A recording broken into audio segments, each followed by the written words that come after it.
नमस्कार। अगर आपको लगता है कि यूपी का 2027 चुनाव सिर्फ पिछड़ों और दलितों के नाम पर लड़ा जाएगा तो आप बहुत बड़ी भूल कर रहे हैं।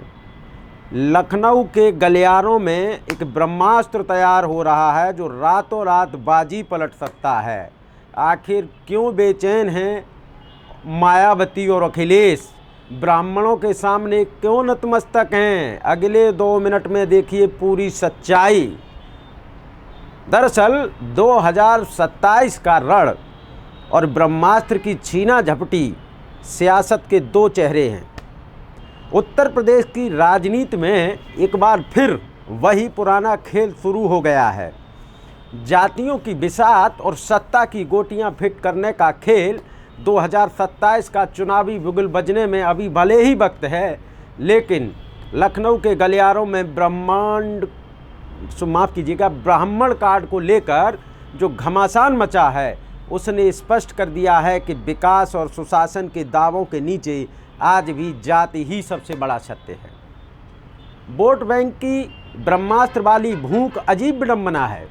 मंचों से पिछड़ों और दलितों के हक की दुहाई देने वाले राजनीतिक दल पर्दे के पीछे ब्राह्मणों के आशीर्वाद के लिए दंडवत हैं। इसे ब्रह्मास्त्र कहना शायद सही भी है, क्योंकि इतिहास गवाह है कि जिस ओर यह 10% आबादी झुक जाती है, सत्ता का सिंहासन उसी का हुआ है। 2007 में मायावती का सोशल इंजीनियरिंग प्रयोग या फिर 2012 में सपा की साइकिल की रफ्तार, ब्राह्मणों के मौन समर्थन ने हमेशा निर्णायक भूमिका निभाई है। अब भाजपा की बेचैनी और विपक्ष का अवसरवाद। वर्तमान परिदृश्य में भाजपा एक अजीब से अंतर्विरोध में फंसी नजर आ रही है। एक तरफ वह सबका साथ का नारा देती है, दूसरी तरफ दलित, पिछड़ा, आदिवासी समीकरणों को साधने की आपाधापी में अपने स्वाभाविक माने जाने वाले ब्राह्मण वोटर की अनदेखी कर रही है। भाजपा के भीतर से ही एक ऐसी आवाज़ उठ रही है, उसे कह सकते हैं उपेक्षा की चिंगारी अब शोला बनने को तैयार है। इसी चिंगारी पर घी डालने का काम अब सपा और बसपा कर रहे हैं, भैया जी और बहन जी कर रही हैं। जो ठाकुर बनाम ब्राह्मण की राजनीति का लाभ उठाती थी, वह अब अचानक ब्राह्मणों के प्रति आभार जताकर अपनी छवि बदलने की कोशिश कर रहे हैं। हम भैया जी की बात कर रहे हैं। और बहन जी बीएसपी मायावती ने अपने जन्मदिन के मौके पर जिस तरह ब्राह्मण समाज की दुहाई दी, वह साफ संकेत है कि वे 2007 के उस करिश्मे को दोहराना चाहती हैं जिसे वे खुद भी लगभग भुला चुकी थी। अपेक्षा और उपेक्षा का सियासी चक्रव्यूह। 100 से अधिक सीटों पर सीधा प्रभाव रखने वाला यह समाज आज खुद को ठगा हुआ महसूस कर रहा है। क्या ब्राह्मण सिर्फ चुनावी बैतरणी पार करने का साधन है?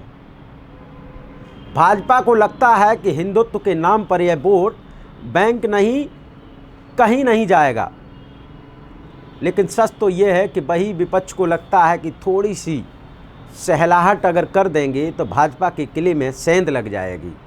कड़वा सच है कि उत्तर प्रदेश की राजनीति आज भी मुद्दों की नहीं बल्कि सिरों की राजनीति है, या कहें सिरों की गिनती है। हेड काउंट पर टिकी है। राजनीतिक दल ब्राह्मणों को सम्मान नहीं बल्कि अपनी सत्ता की चाबी के रूप में देख रहे हैं। भाजपा की बेचैनी और विपक्ष की सक्रियता किसी वैचारिक क्रांति का हिस्सा नहीं बल्कि शुद्ध रूप से सत्ता हथियाने की छटपटाहट है। अब देखो, आपको एकदम लबो-लुआब बता देते हैं कि 2027 की लड़ाई अब सड़क से ज़्यादा समीकरणों पर लड़ी जाएगी।